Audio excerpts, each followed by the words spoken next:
Hi everyone, welcome back to my channel. My name is Gina Marie Agderian.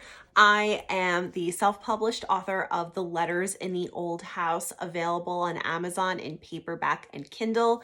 Today's video is going to be part of my book talk series where I talk about a book that I've recently read, whether I liked it, whether I didn't like it so much, what I liked about it, and if I'd recommend it. So today's book is actually The Atomic City Girls by Janet Beard. It's a novel. It's historical fiction, as my library has so nicely pointed out on the spine. This book takes place in Oak Ridge, Tennessee. Now, if you've never heard of Oak Ridge, Tennessee, it is where they harnessed a lot of the energy that was used to make the atomic bomb during World War II. Most of the people who worked in Oak Ridge, Tennessee did not know that they were there for the purpose of making a bomb.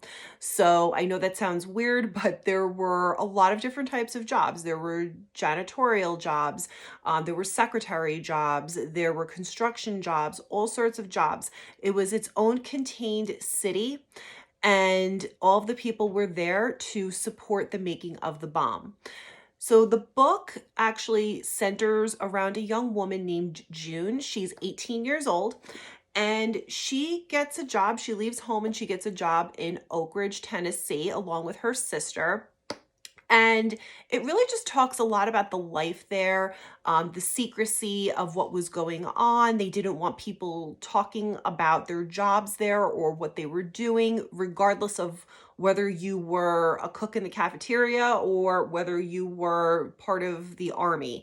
They just didn't want you talking about it. So she doesn't know what she's doing there. She just knows it's a top secret government job. Basically what she does is she sits in front of a machine and she turns dials all day, and she doesn't understand why she's doing it. It's kind of mindless work, but it pays well. She eventually becomes involved romantically with a man who is one of the top physicists in Oak Ridge, Tennessee. His name is Sam Cantor. They start a relationship, and he drunkenly tells her that they are there for the purpose of making a bomb.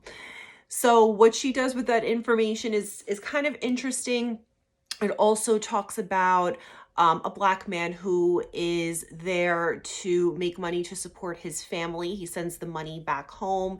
He's away from his family for a couple of years. So it's really interesting just to see the dynamic of what goes on there, what life was like.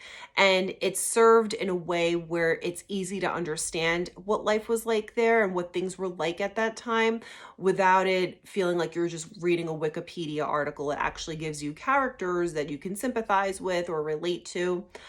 I would give this book a 3 out of 5, and I wanted to like it a little bit more, but my biggest issue is that it really didn't feel like it had a plot. There's kind of a lot that's promised in the synopsis that I felt it just didn't super deliver on. Talking about a breach in security, which yes, that does happen, but you wait and wait for that. And then I felt like the ending was just very rushed, and it didn't wrap up the story in a way that I would have liked.